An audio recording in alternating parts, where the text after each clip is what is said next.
Look, pain and stiffness in the lower back is a. So I myself had a low back issue. In fact, I had a disc bulge after an incident trying to lift too heavy in the gym. This has actually happened a couple times to me across a number of years.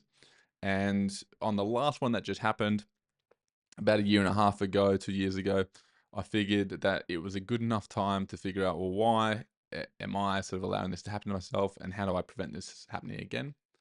So ultimately, this led me down the course of, well, why does injury occur in the first place?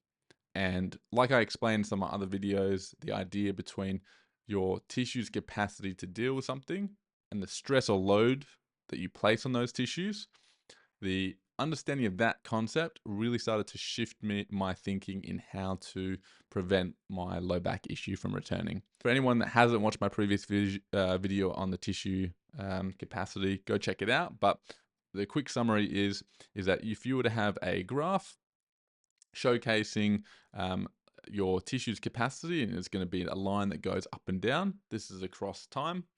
So your tissue's capacity is the makeup of all your different tissues, muscle, ligament, fascia, whether it be other types of tissues involved as well. And those tissues all have a certain threshold at which they can deal with stress. If you put a pin slowly on your skin, there's a certain level that it won't puncture. But if you increase the threshold or the pressure, at some point the pin will puncture the skin, and there's been a failure of that protective barrier. So the same thing is true when we're doing movement and generally loading up our tissues. So that capacity, let's just say of the lower back, to keep it simple, the lower back has a certain capacity at any given time. And if you're tired and you haven't been sleeping well, poor nutrition, you're not hydrated, your tissue's ability to deal with stress is going to be lower.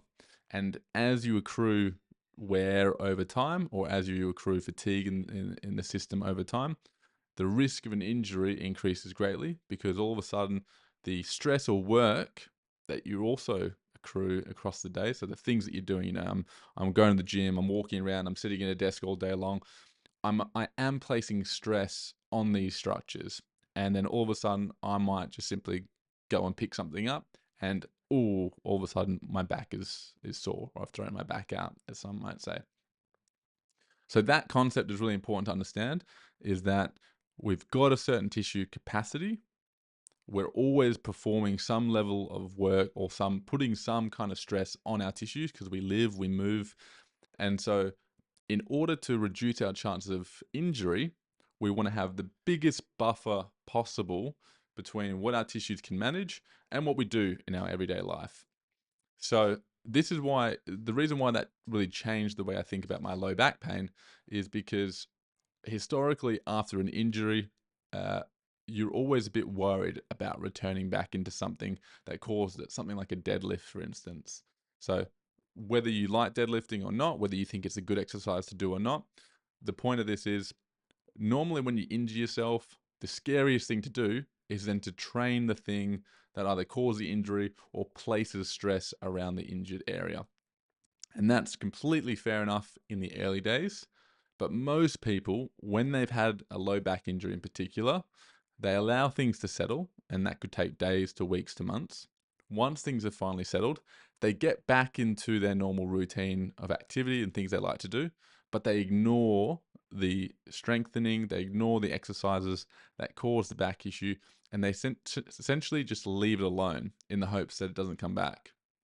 Inevitably, fast forward a few months, a few years, or whatever it may be, and all of a sudden the same issue arises from a different sequence, or a different event. Again, maybe rather than picking something up, I'm going for a jog, and all of a sudden it gets really tight and sore the next day, similar to what I've had in the past. Or again, I'm at work, I'm sitting in the chair, I go to get up too quickly and it goes. And these sorts of events, again, they're very confusing, because for most people, you're not doing anything wild or out of the ordinary. But what you failed to do is you failed to create an environment where your tissues in your lower back, or around your lower back, or the tissues that support your lower back, have been able to increase their capacity such to the point that you have a really large buffer zone. And so that buffer zone is so small, you're not in pain, but anything that goes past that threshold and all of a sudden you're back having the same issue that you had in the past. Knowing this and understanding this really makes you go, okay, so the symptoms have gone, that's great. But if I'm thinking about my long-term future and I'm thinking I don't want this to happen again, because maybe this is the second time that's happened, maybe it's the third time that it's happened. Okay, how do we stop this from happening again? Or is this just, this is just me now? Ultimately, no, it's not just you now, and we can largely stop it from happening again, or it's certainly reduce the risk of it happening again. And we want to do that by simply improving the tissues in that area so that they have a much greater capacity. And the easiest way ultimately to do that is through a strengthening and mobility regime. There are plenty of other factors that we want to look at as well. We want to look at really good sleep, good nutrition, good hydration. A lot of those basics, they add a massive amount into what you can handle at any given stage. An athlete at some point in time, they're going to have greater tissue capacity than most people. But if you catch them on a bad day when they're fatigued, their body's overrun and exhausted, they've been sick the past week, and then they just go for something simple as a little jog or a walk or whatever, they too can be at risk of injury at that point. So one, we want to increase our tissues capacity, and we really want to do that through a program that is going to specifically stress the target tissues. So what I see a lot of in low back rehab is a lot of core work and like core re-strengthening. And I got nothing against that, and it can be really, really helpful.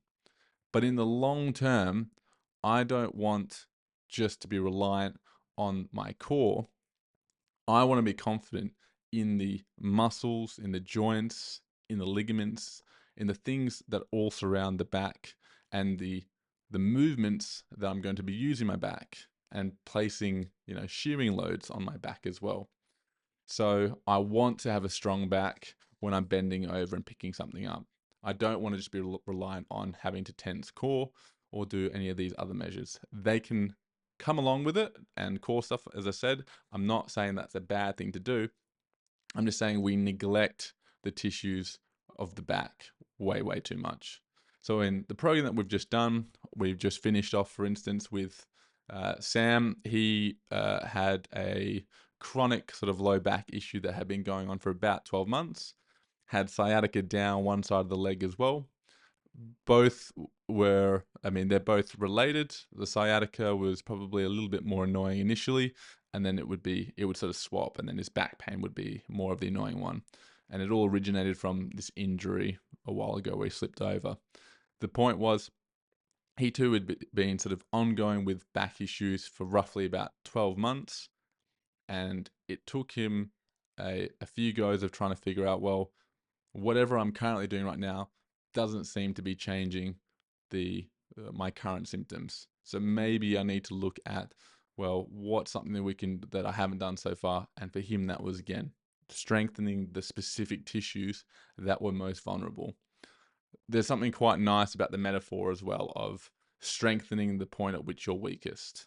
And I do really believe that wherever we find a vulnerability, or we find concerns or fears with a certain movement in particular, then there's a really good chance that that scary movement is exactly what we need to slowly improve and train. So the program that put together, it will largely go across 4, 8, and 12 weeks, depending on what cycle and what stage you're at with low back issues. Again, I designed this around for myself to make sure that I had the best chance to understand how can I get out of an issue that I already had. How can I then maintain my back so that I'm not going to have issues in the future? And of course, how do I then translate that into better performance if I'm going to go back into long distance running, which I am, unfortunately. So hopefully this has gone to explain a little bit of the philosophy and why the program was sort of built and what it's sort of built around. For each person, it's going to be a little bit different. There is going to be a sort of a customization for it, because depending on what you come in with, not everyone's injury is the same. The symptoms might be similar, and that's why it's I'm very confident in the ability to improve low backs because I've seen quite a number now. And so I sort of at least have a pretty good sense of, well, for this particular style of symptom, this is where we want to go down. It's not a race. We will get there eventually. And if you have had recurrent back episodes or back issues, I highly recommend that you seek out some assistance with it. Start the journey of improving it, because you don't want to be going through life not being able to bend over confidently, not being able to lift up your kids, and not being able to do the things that you'd like to do. Too many people live with low back pain. It is the most chronic condition in terms of a musculoskeletal condition. It costs a huge amount in the industry for sick days, and just it's the number one issue that people have in terms of just a pain arising. So we're doing something a little bit wrong in society, or at least we're not solving it as well as we could. And I believe that one thing that we're majorly missing is simply providing stress to that area, voluntary stress to that area, to improve the capacity for it to deal with all the things we do throughout the day, which for most of us is sitting down. So the sitting down position, we know, has been causing issues for low backs for a long time. I'm more likely to get office workers in for low back issues than just about anyone else. And so clearly the continuous state of leaving ourselves in a sitting position, it seems to be a contributing factor to this widespread low back issue. And I can say for myself, at least, that as you start to improve your low back strength and your confidence rises as well, it's amazing the change. For another client, we've had someone that's had low back issues for a number of years. Every morning they wake up, it is stiff and uncomfortable, and it's sort of they're almost rolling out of bed like they're a plank of wood. You know, it's an uncomfortable feeling waking up, and particularly if they swap beds, if they go to a soft mattress, they have a miserable time the next morning, and they sort of dread that soft mattress. But a month into the program, and this person is waking up without that sort of constant stiffness in the low back, without that constant fear as well in the low back. So this is why I'm sort of confident that we can get really good results for people, really improve the strength and overall integrity of someone's back. Good luck, low back legends. We'll catch you on the other side.